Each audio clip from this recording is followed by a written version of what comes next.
Bismillah,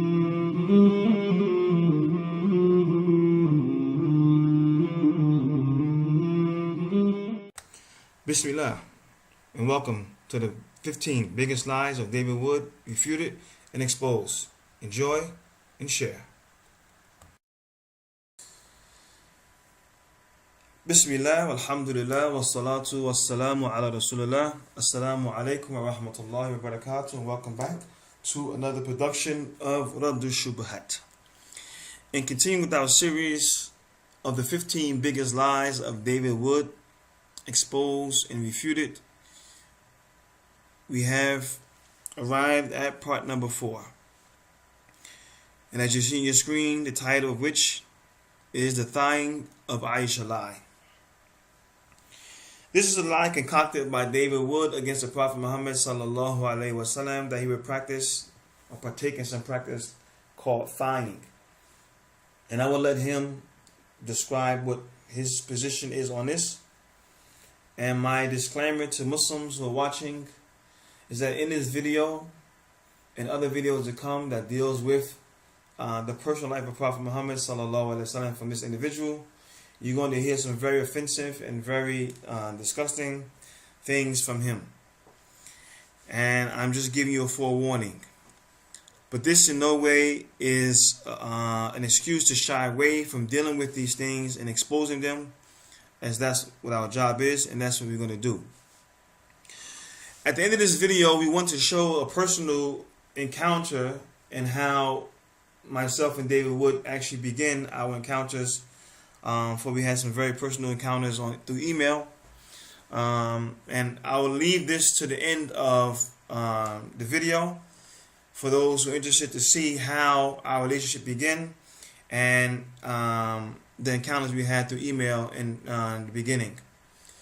But not only in this video will we expose this lie and bury this lie for what it is, that it will never be used again, as we try to do in all our videos, but also we will expose David Wood for the sick individual that he is and see the sickness and perversity of his mentality, as well as his disregard for truth and obsession with lying and lack of academic integrity. And I'm not saying this to call him names or to be offensive or disrespectful. I'm saying this is the reality of the matter. This is who he is. And I want the people to begin to see. I hope that his followers, his viewers, his fans can see this for what it is. I hope this video reaches David Wood, and I challenge him to respond to this video, as well as the other ones, as well as to a debate, as I have been offering for him to debate for some time now. And you're going to see in the end of this video, in the clip that we're going to play, in which I had a personal encounter with him on broadcast television, that I think David Wood is not interested in debating us. And after we finish this video, I think you will see and understand exactly why. So let us get into his argument. Let us do what we do to his arguments, is destroy it and refute it and bury it. And then afterwards, we'll share with you some history of me and him. And then we'll let you be the judge of this affair. Let us get to our refutation of him. We're going to play a video excerpt from him so he can present his case. And then we're going to do what we do, which is refute it, expose it, and bury it. Bismillah.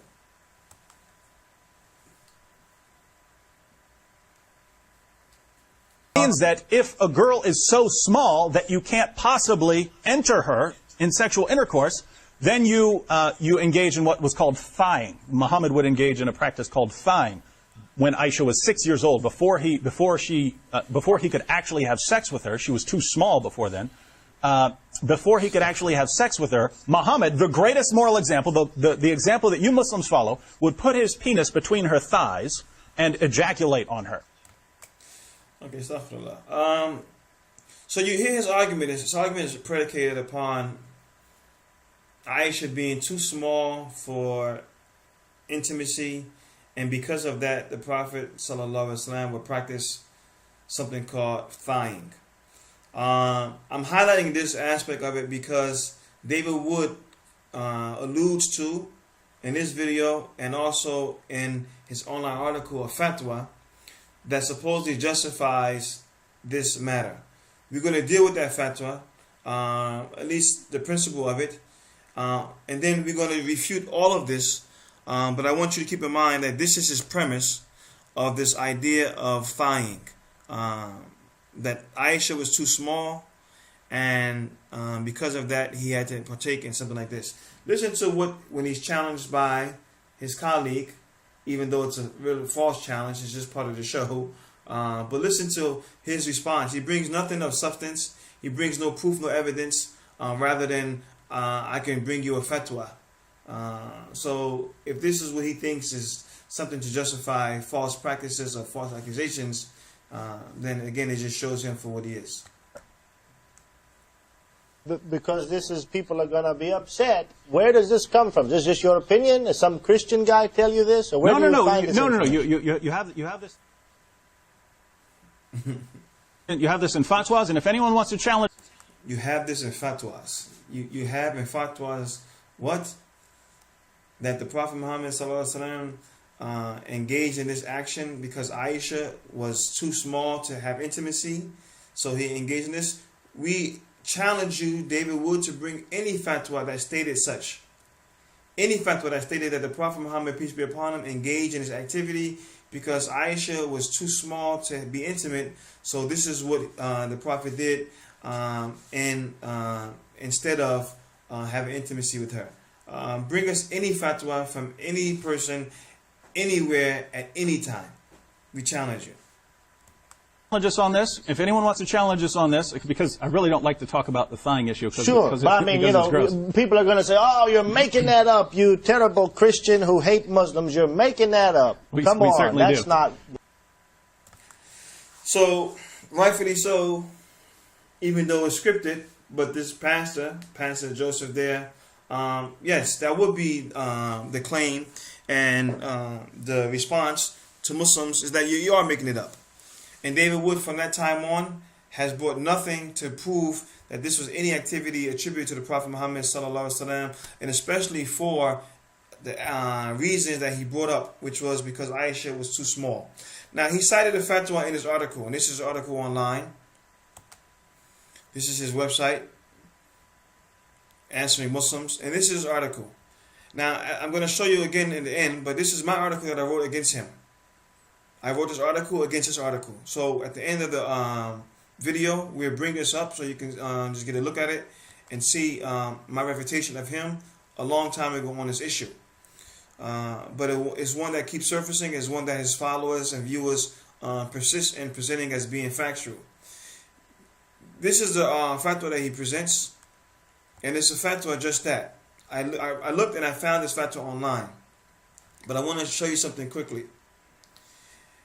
As usual, Christian apologists got this accusation from Muslim scholars, a complete lie, who refer to the practice and their fatwas, legal rulings by Islamic scholars. There's nothing whatsoever that any Muslim scholars produce a fatwa for such a practice of the Prophet Muhammad, peace be upon him, and especially because of this.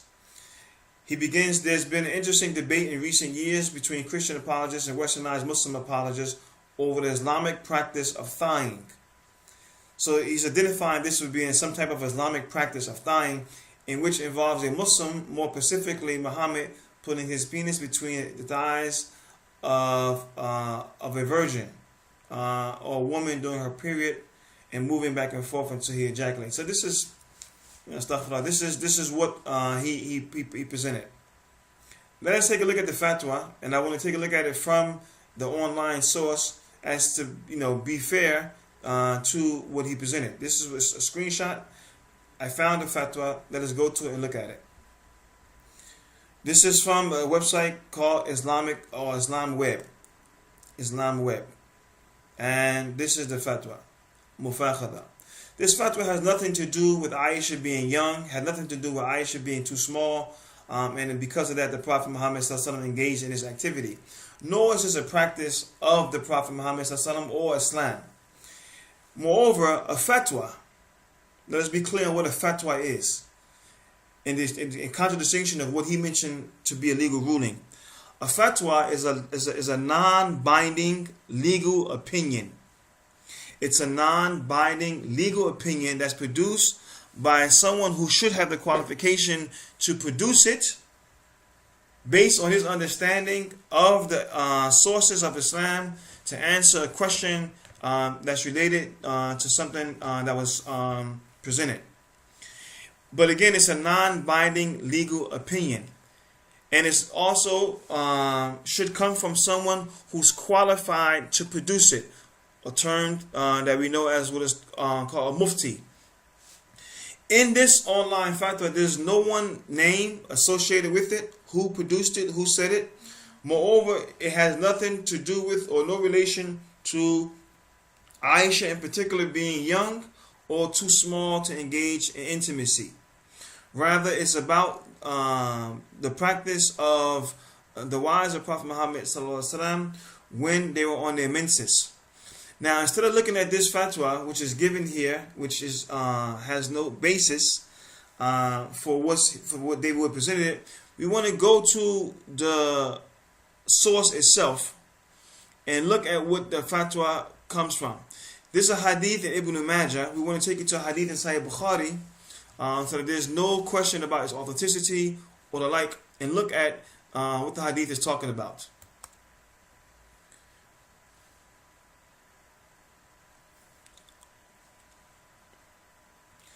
If you look in Sahih Bukhari, the chapter fondling a menstruating wife. Fondling a menstruating wife. The hadith is narrated by Aisha, and she says, the Prophet ﷺ and I used to take a bath from a single pot while we were junub, or in a state of impurity. She was on her menses, so she was in a state of impurity, and the Prophet was needed to be a ghusl from being in junub.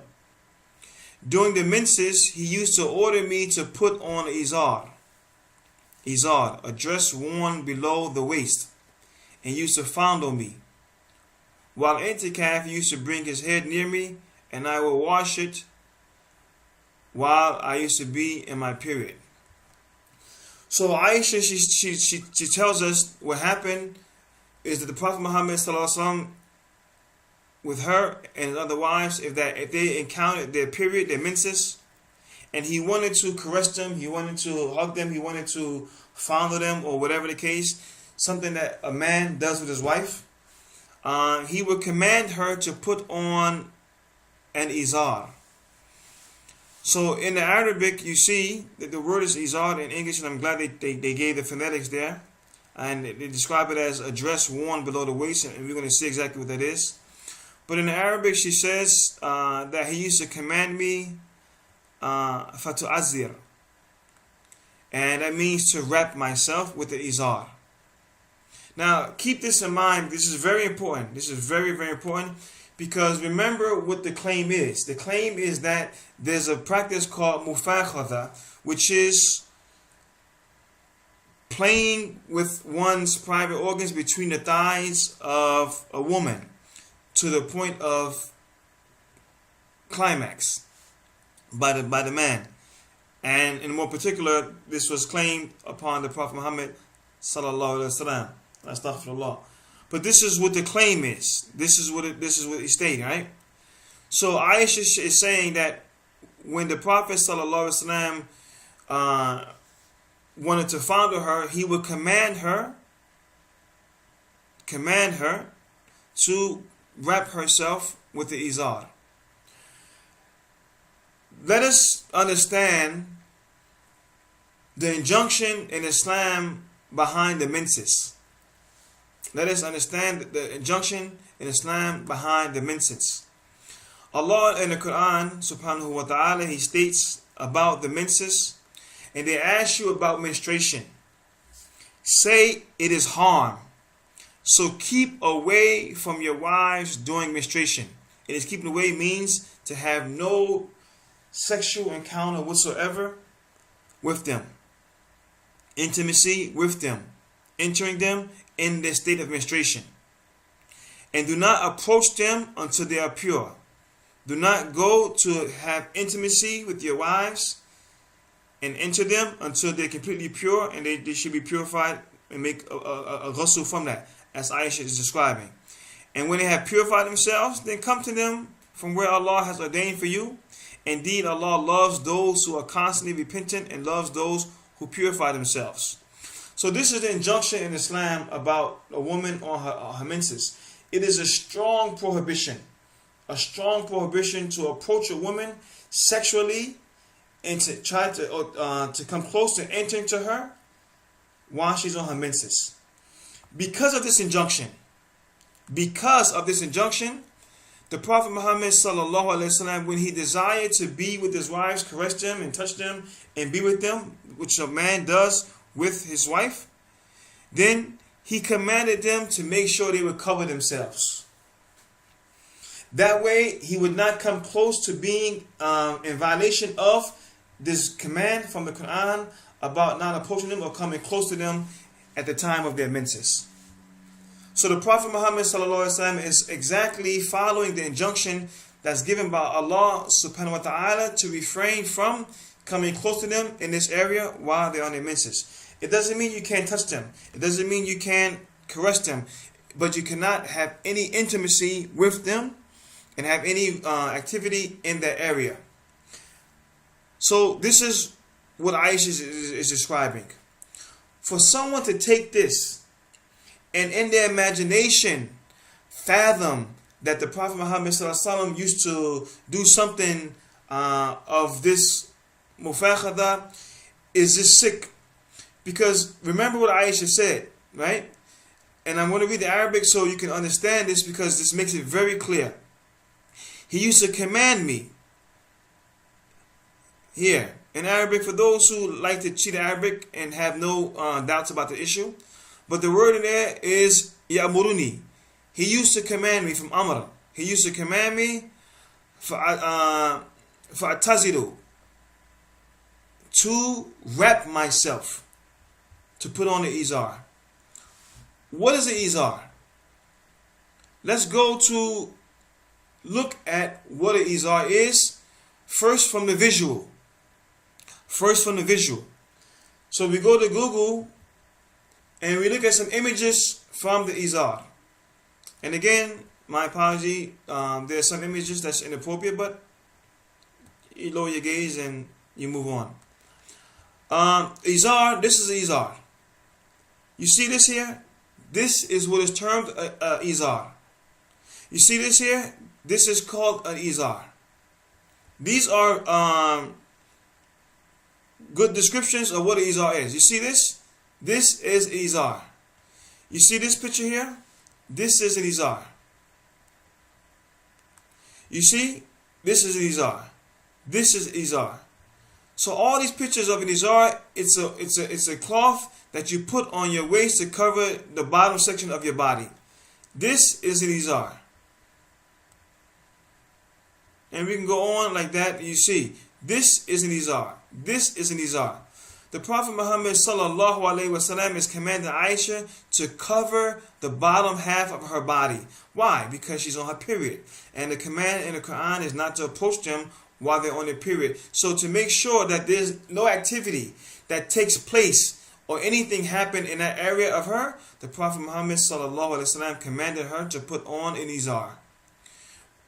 I want to go to Lang's dictionary so we can see the definition of this word izar. We can see the definition of this word izar. In Lang's dictionary, the word izar is here. And it says, a thing well known, it goes, it's a waist wrapper. It's a waist wrapper. A wrapper for covering, or which covers the lower part of the body from the waist downwards, concealing the thighs and generally the upper half or more of the shanks. From the waist downwards, concealing the thighs. Why is this important that it conceals the thighs? Because Mufaakhathah means sitting between the thighs of someone. So this definition of izar from Lane's, which is one of the most celebrated English lexicons on Arabic language, he tells us that izar, it covers the lower part of the body from the waist downwards, concealing the thighs and generally the upper half or more of the shanks. And then he goes on to express what it is. Now, if we look at the word, fakhath, which is here, Mufaakhathah comes from. Mufaakhathah means he sat between the thighs of a woman. He sat between the thighs of a woman. And you can see Arabic here, Mufaakhathah. This is a word that's used supposedly in the fatwa and supposedly by David Wood, which is termed in English, thighing. He sits who performs or is about to perform the act of coitus. Means it's a man sitting between the thighs of a woman before or about when they're about to engage in sexual activity. This word, Mufaakhathah, and this expression is in complete contrast to Aisha wearing an izar. It's a complete opposite. He cites a hadith, and let's go back to the hadith here because we want to analyze it. And I'm not really pressed for time here. We're going to cover this issue and deal with it however long it takes us to deal with it. But we're going to bury this and expose it for what it is. Because I want the people to see just how disingenuous and a liar this individual is to no bounds. Aisha says that the Prophet Muhammad ﷺ, he used to command me for ataziru, to wrap myself, to put on izar, which means to cover my thighs and everything in that area. How is it possible for the Prophet Muhammad ﷺ to engage in this activity of Mufaakhathah, which is sitting between the thighs, when he commanded his wives to cover their thighs and the bottom half of their body? It makes absolutely no sense. It makes absolutely no sense. Now, also, the word that's used in this hadith for fondling is not the understanding that maybe people may have in English of fondling, the normal understanding. So let us go to that. But I hope this aspect is clear. If I stopped here, the argument is done. The case is done. Just from this alone, the case is closed. You see what an izar is. You read the definition of what an izar is from the dictionary itself. We read what the word Mufaakhathah is, and we heard what the argument is about Mufaakhathah or thighing. The hadith that they use to prove thighing is the very opposite of any practice of thighing. The very opposite. Now, fondling. What is fondling and used in this hadith? The word that's used, even in the chapter heading, is mubashara. Mubashara. And Aisha, she uses the verb that the Prophet Muhammad ﷺ, that he used to fayubashiruni. He used to caress her. What does mubashara mean? Because I want you to be equipped with these words so you understand exactly what's being said in Arabic and what's being conveyed there, and not taking some English understanding and thinking that it means something that it doesn't. Again, we go to Lane's dictionary and we see what the word means. It says from this word bashir or bashir mar'a, like to yubashiruha, to engage her or to fondle her, caress her. He was or became in contact with the woman skin to skin. This is all this word means. It means skin to skin. If you hug or you in bed with your spouse and your skin touch her skin, then this is yubashira. This is to have this mubashara. This is what it is. So the Prophet Muhammad ﷺ, if he was with his wives and he wanted to hug them, he wanted to caress them, he wanted to touch them, he wanted to kiss them, whatever it is, before doing so, he would make sure that they covered themselves so that no activity or nothing would be occurred in the area which is prohibited.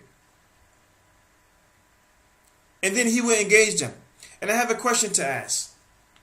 In all honesty, and since we're dealing with this, if a man has a wife and he wants to encounter her by hugging her and kissing her, and she happens to be on her menses,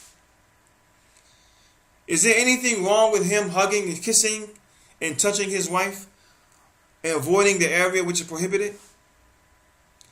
Men, you have wives. Wives, you have husbands. When the women experience their menses, does a husband completely neglect her? Do he say, okay, listen, you're on your menses, so I'm not going to touch you. I'm not going to encounter you whatsoever? For non-Muslims, they may even encounter themselves on their menses, even in that area. This is not acceptable in Islam. But for women who have a decency and a type of purity amongst themselves, who don't engage in activity while in their menses, does that mean that the husband can hug you and caress you and kiss you outside of your private area? What would be the problem of the Prophet Muhammad sallallahu alaihi wasallam hugging his wife, kissing his wife, fondling his wife over and above any area of the waist and downwards? Are we going to make as if somehow, because we have narrations about the private life of Prophet Muhammad sallallahu alaihi wasallam, that normal things that husbands do with their wives is somehow now seen to be bizarre and unfitting? This is nonsense. But this is what people do to further their argument. They take words in English, they manufacture arguments, and they project it. And this is why we refute these issues. So it becomes clear now from these hadith, from the statements of the lexicon, the definitions, the pictures, you can see now clearly that this hadith has nothing to do with this lie of Mufaakhathah. Nothing to do with it. Rather, it's the opposite. Now, also in the article, David Wood, he goes on to mention about how the Prophet Muhammad, how did he get semen on his clothes? And you can read the article to get into the full argument. But how did he get semen on his clothes and like that? It's just, it's his mind is racing in all these different perverted directions to come to a conclusion of something that never took place. But I want to bring you another hadith in closing. And this is also narrated from a woman. The chapter of washing out the menstrual blood. Because one of the arguments is that Aisha used to wash off the semen that used to be on the clothes of the Prophet Muhammad sallallahu alaihi wasallam. And their argument is that, well, how did the Prophet get semen on his clothes that Aisha needed to wash it off if he wasn't engaged in thawing? First and foremost, if the activity of thawing as they describe occurred, the semen wouldn't be on the clothes of Prophet Muhammad sallallahu alaihi wasallam. Rather, it would be on the spouse in which he engaged activity in, if you took that argument. And again, my apologies to have to deal with this, but we have to refute it. But if you find that there was another occurrence where there was fondling and there was hugging and caressing, and as a result of that, a climax occurred and semen got on the clothes, then this is a normal activity that would happen between a spouse, especially given the fact that intimacy between the two is forbidden in that area for the woman. But listen to what the women used to do and say about cleaning. A woman asked Allah's Messenger, "Oh, Allah's Messenger, what should we do if the blood of menses falls on our clothes?" Allah's Messenger replied, "If the blood of menses falls on the garment of any one of you, she must take hold of the blood spot, rub it, and wash it with water, and then pray in it, or pray with it." The same thing the Prophet Muhammad sallallahu alaihi wasallam used to do. If he had any type of impurity on his clothes, Aisha, she would wash it, and then he would go and pray in it. Why is this important? Why is this important? And another narration right below it mentioned about who? By Aisha herself. Whenever any one of us got her menses, she, on becoming clean, used to take hold of the blood spot and rub the blood off her garment and pour water over it and wash that portion thoroughly and sprinkle water over the rest of the garment. After that, she would pray in it or pray with it. Aisha is narrating the same thing she should do to her clothes, she should do to the clothes of the Prophet Muhammad sallallahu alaihi wasallam. Another point to add here. Aisha is the wife of the Prophet Muhammad sallallahu alaihi wasallam, and a wife, out of her relationship with her husband, she washes his clothes. What is so drastically strange about a wife washing the clothes of her husband? In the 7th century, with no washing machines, how else would you wash your clothes? So these are things that are normal for people, yet these people like David Wood trying to come up with stuff to make something seem that is not. I want to close with this hadith. Listen to this hadith because this puts everything in perspective. Listen to this hadith. And this also is narrated by Aisha.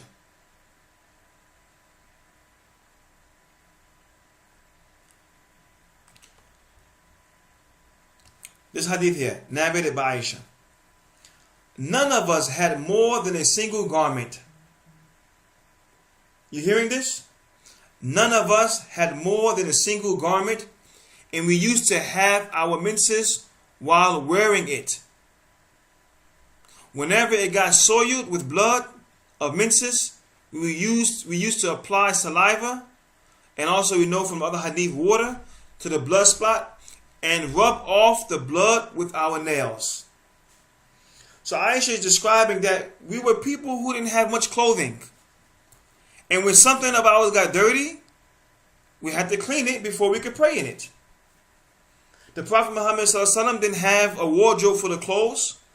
And if his clothes got soiled for any reason, Aisha, she would clean his clothes, and then he would use that clothes to go pray in.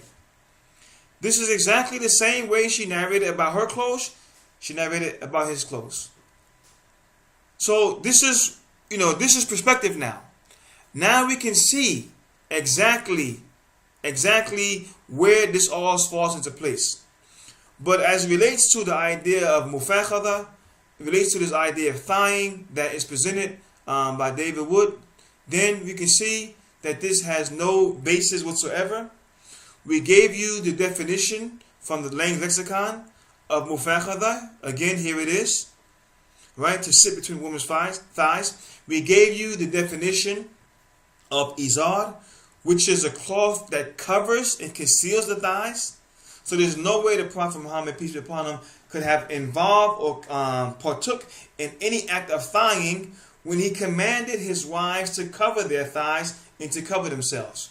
We gave you the definition of mubashara, which is to become skin and skin, to contact in this way. So this is all of what we need to show how weak and unfounded this lie is. And that's exactly what it is. We also showed you what an izar is. And so you can actually see how the izar goes down to at least the shin and cover almost the completely bottom part of the body. Now, where is David Wood going to go from here? What lies is he going to bring up from here? He brings in this article these things that has nothing whatsoever to do with Mufaakhathah after that. So he brings one hadith that gives some type of indication of that. That's very hadith that he brought proves the opposite of it. And then he goes on and mentions other things that has no relation to thawing, but trying to justify the Prophet Muhammad sallallahu alaihi wasallam, his obsession with virgins and stuff like that. But this is a whole nother topic. And you read this article first, and then you read my article and see how I dealt with this article and destroyed it. The issue is done. It's over. I want to show you now in closing, just so you can understand David Wood and his mindset and what's going on, and specifically his relations to me personally. In 2014, I got in contact with David Wood and we began to share some emails. I invited him to a debate. He asked me, do I want to debate? This is his email to me. So you'd like to debate? And I answered in the affirmative, and I begin to express my case to him. I'll leave it here for a second or two. You can see it, and then you can pause your video and just see the correspondence there, and you can see, how this went down. I'm not going to go through all this and read all this, but you can see David Wood is very sour. He's very bitter, and he is indicative from his expressions that he don't have a problem with attacking Islam at any means, any cost. Especially when there is much means and much cost because he makes a living off it. But you screenshot this and you read it on your time and you see how the conversation went down. Eventually, David Wood sent me the article that he wrote, and that's the article that we alluded to here. That's his article. And then I wrote an article in response to that one, and this is what I told you about. That's my article here. So if you visit our website, which is attached to our YouTube channel, Radush Shubuhaat, you go to articles, go to refutations, and you see this article there with a couple other articles in the article section. I wrote the article and sent it to him and refuted his whole article point by point. I sent this to him, and from that time on, David Wood has been avoiding me. So much so that we get a video like this. And let me show you just how David Wood has been avoiding me.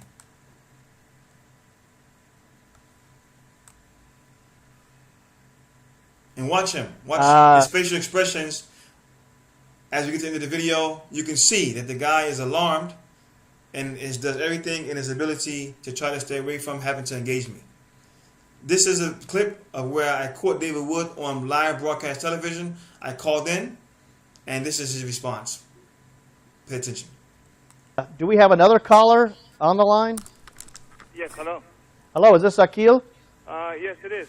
Welcome to the show, Akil. What can we do for you? How are you, David? Hi, I'm good. Oh, yeah. This is my stalker, by the way.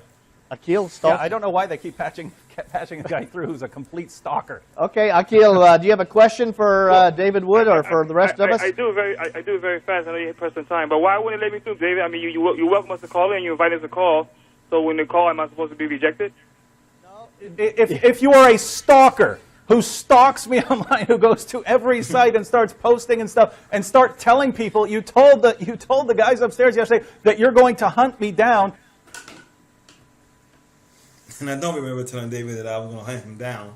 But I am trying to get in touch with him so we can schedule some type of debate. But unfortunately, I'm not interested in talking to you on the phone. I feel sorry for any girl that you ever fall in love with because you are a stalker. So let's cut Akil. I can't give this guy attention, right? I'm stalking. So you see, he just said it. Let's cut him. I can't give this guy attention. Why? Because David Wood knows from what you've seen in the emails and the correspondence and everything that he knows that his arguments does not hold any weight and he's already been refuted. So to engage in someone that you know has already refuted you and can refute you, then I don't think that he would be interested in giving me any time in talking to me. But let us go on. I want you to look at his facial expression here at the end. I'm talking to you because you're running. That's why. You're running away from me. Okay, let's go ahead. Let's go ahead and cut this off now. We're not getting away. You see his facial expression? See, something is happening to him internally. Psychologically, is registering. You know, he's running, and now he has to face that reality, so he makes that expression. You can rewind it and review it and replay it, but you see, David Wood is very good in talking with his face when he wants to be sarcastic and things like that. So this was something that was unprompted, and you know, I'm glad we have this clip to display for you all. Where there's no question, there's simply kind of a argumentum ad baculum. He's trying to defeat you by making you fear. Somebody's watching me. Oh man, that's very good. That was. this is what happens when, you know, he's on the defense now.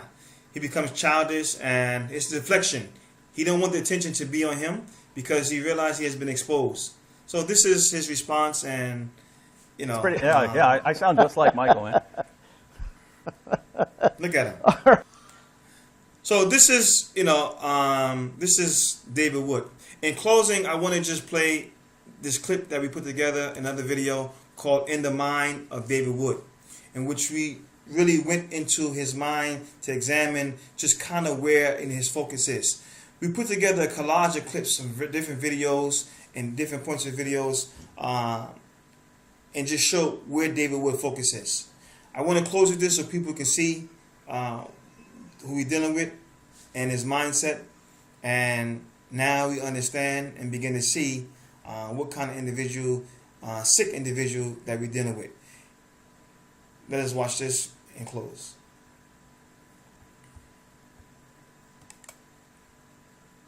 Sex, rape, sex, rape, sex, intercourse, sex,